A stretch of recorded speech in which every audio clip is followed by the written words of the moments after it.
करीब 50 दिन से अमेरिका और ईरान के बीच युद्ध जारी था और इस युद्ध की स्थिति के बीच इसका असर पूरी दुनिया पर देखने को मिल रहा था और भारत पर भी इसका खासा असर पड़ रहा था।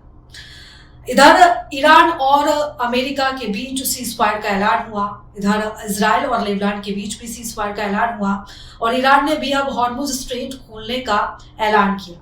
और इसी के साथ ही जो सबसे ज्यादा असर अब देखने को मिल रहा है वो क्रूड ऑयल के दामों पर देखने को मिल रहा है, क्योंकि जैसे ही युद्ध के हालात बने, युद्ध की शुरुआत हुई, उसके बाद एकदम से जो उछाल है वो क्रूड ऑयल में देखा गया और जिसका असर सीधे सीधे जो तेल बनाने वाली कंपनियां हैं उन पर सीधे तौर पर इसका दबाव बढ़ रहा था। हालांकि भारत सरकार ने एक बड़ा फैसला लिया और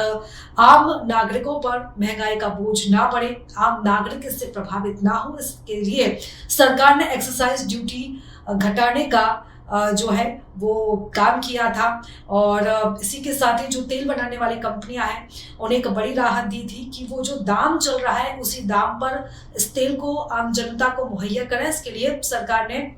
एक्साइज ड्यूटी को घटा दिया था। लेकिन अब सीज फायर की खबरों के बीच, सीज फायर के ऐलान के बीच और समझौते की खबरों के बीच अब एक बार फिर से क्रूड ऑयल के दामों में भारी गिरावट देखी जा रही है, क्योंकि युद्ध शुरू होने से पहले $70 प्रति बैरल इसकी कीमत थी और जैसे युद्ध शुरू हुआ $100 प्रति बैरल पर इसकी कीमत पहुंच गई थी। एक बड़ा उछाल देखा जा रहा था, लेकिन अब फिर से स्थिति धीरे धीरे सामान्य होती जा रही है। फिर से जो प्राइस है क्रूड ऑयल के वो सामान्य हो रहे हैं और इसलिए अब सरकार ने जो राहत दी थी तेल कंपनियों को, अब उस राहत को वापस लिया है, यानी कि एक्साइज ड्यूटी फिर से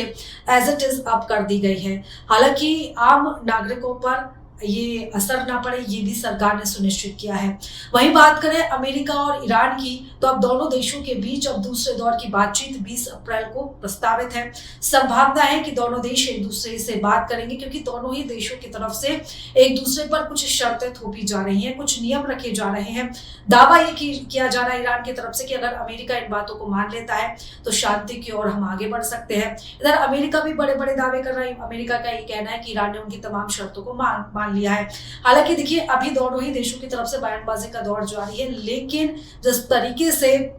अब